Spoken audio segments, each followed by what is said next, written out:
A new day has dawned. A new people has awakened. Ignorance is now a fading memory of the past. No longer will we the people sit in silence and watch our beloved Bahamas disintegrate to crime, greed, and petty politics. Controversy TV, Season 6. No fair, no fair, no fair. It's on. It's on. Hi, and welcome to another exciting episode of Controversy TV. Today on the show, we have a big one for you. A few weeks ago, Minister Granville McCartney was the most popular man in the Bahamas. But today, we have a new star. Actually, we have a new all-rising star. On the show today is none other than Mr. Cassius Stuart. Mr. Stuart, how you doing, man? My pleasure to be here. Wait, it is an honor. Yes. It's an honor to have you here on Controversy TV. It's been quite a while since you've graced our show, but today we are in for a treat. And Mr. Stuart, we jumping straight to the gun. There's a lot of talks going around. I hear a lot of positive talks. I hear a lot of negative talks. I hear some people rejoicing. I hear some people afraid, some cursing.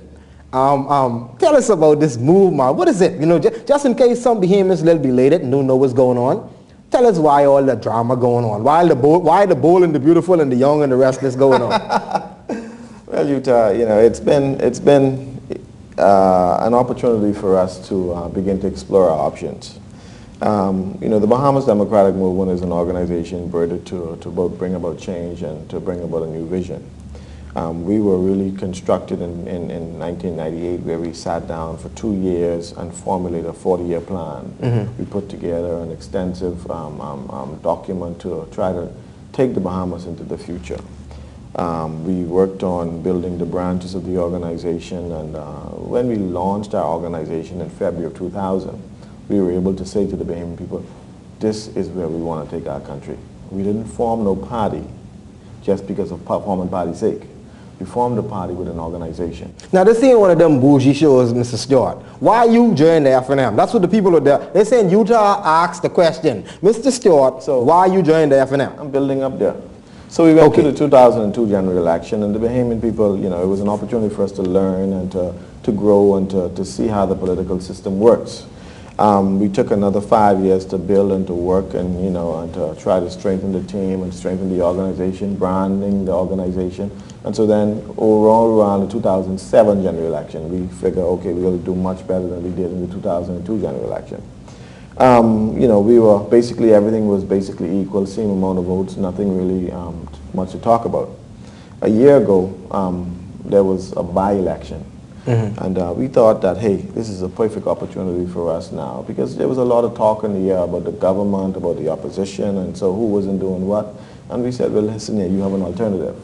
And we were on your show as well, too. Yes, you did. He was with me recording as we knocked door to door, and, you know, he saw the positive response that we were getting from people, and so, you know, we were encouraged. So every day we got up, we worked hard and knocked on doors, and so after that, you know, I remember taking my mother home, and I remember listening to the results, and, you know, I was heartbroken. Mm-hmm. And I was saying, you know, these aren't the people who say to me they're tired and they need something new. And, you know, I said to myself, you know, I'm not sure how long we can continue along this path. Mm-hmm. And, you know, for a third party, it's very expensive. And, you know, at the end of the day, the buck stops with the leader. Mm-hmm. And so if the party doesn't have any money, then I got to compensate and pay. Mm-hmm. And so it's been a strain on my family. And, you know, we had to make a decision. And I said to the team after the by-election, I said, listen, you know, we have some choices here. We could all get out of politics altogether, mm-hmm. work in our businesses, which we all have, because mm-hmm. most of us have our own businesses, and make some money for a change. And then that's one option. The option is we can either look at engaging both the FNM or the PLP or staying with the BDM. Well, we realized that, you know, we did not have the resources to fight the next election, because mm-hmm. we know what we need, because mm-hmm. we've been to two. And so my wife said to me, well, quitting is not an option. And so, you know, I believe that if I had quit, then I would have been a sellout. Mm-hmm. So quitting was not an option. So we began to open up the dialogue between both the FNM and the PLP. And, you know, we got to know the leaders of both organizations. We got to, you know, have extensive dialogue over a long period of time. So this just didn't happen in 1 week. over 8 months, you know, we've been dialoguing back and forth and trashing out ideas and talking to the leaders and trying to find the best fit for our organization. At the end of the day, we had a council meeting, and the council, the executive committee of the BDM, decided to go with the Free National Movement because we believe that it was a better fit. One, we believe that now it's an opportunity for everybody now to use their abilities and their talents to better the country. You know, the objective of our... So why the FNM over the PLP? I mean, a lot of people probably thinking about it, they may not have asked it, but Utah Taylor role is saying, why the FNM over the PLP? Well, like I said, you know, the FNM, the good thing about what the FNM did was the FNM engaged our entire organization. You know, they just didn't engage me. And so even though I was the leader and perhaps the most visible person, they engaged, you know, down to the, you know, the Secretary General, the Chairman. How could we integrate these people in our organization to make them feel comfortable? How do we make sure that, you know, their talents are used in the best and the best way? And so it was a contrast, and, you know, I really appreciated that. And, you know, for me, I did not want to leave our organization. It was really tough. But, you know, I wanted to make sure that everybody in our organization can be, their talents and their abilities can be used for the maximum. Utilized to the max. Okay, tell me the process. The BDM merged with the FNM, joined the FNM. Did you have to sign some sort of documents? What was the process? No, it wasn't no documents. I mean, we became official members of the Free National Movement, and just like any political party. Okay, tell me that process, because I'm not a member of any party, but let's just say if I wanted to join the Progressive Liberal Party or the Free National Movement, what would be the process? It's just a simple application form. You fill an application form to become a member. And so if you go to the PLP headquarters and there's an application form to fill out, you go to the FNM headquarters. And, you know. So can they deny you or I'm not sure. I don't know if they can deny you, but I don't think they can. I mean, political parties are not in the business of denying people. It's about embracing everybody. And of course, you've heard leaders over the years say, we have a big tent and we embrace everybody, because political parties need people.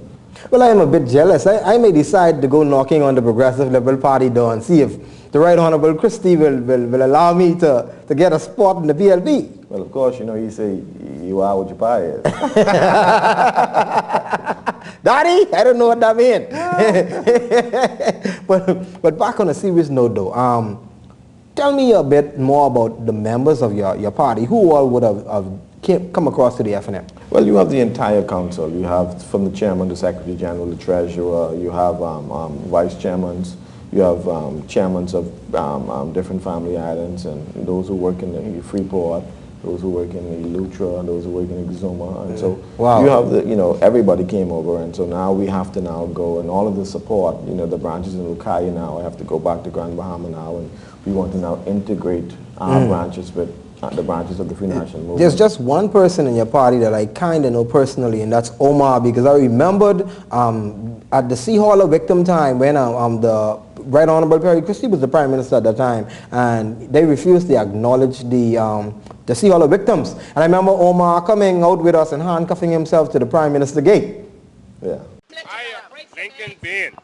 I am here not to protest. I am here to see my servant. Tell Perry Christie his boss is out there. Me who put him in power, and all the rest of these people who put him in power, his bosses are here to see him. They just get this thing twisted. Perry, you work for me.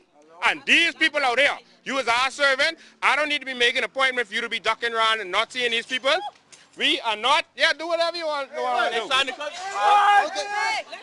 Killing people and breaking people. Oh my goodness. Okay, go ahead. They have a hand. Oh my goodness gracious. Yeah, this is the type of leader we have. He'd open his gate on the people. People handcuffed to this thing. You all break my hand. That's what you're going to do to people? Did the owner say to do this? Did the owner, hold on, the Prime Minister want to break the hands of the people? Huh? They want to break the hands. That's what they said you do? I mean, it seems as if foreigners can get justice in our country. Why can't Bahamians, born and bred in this country, can't get this justice?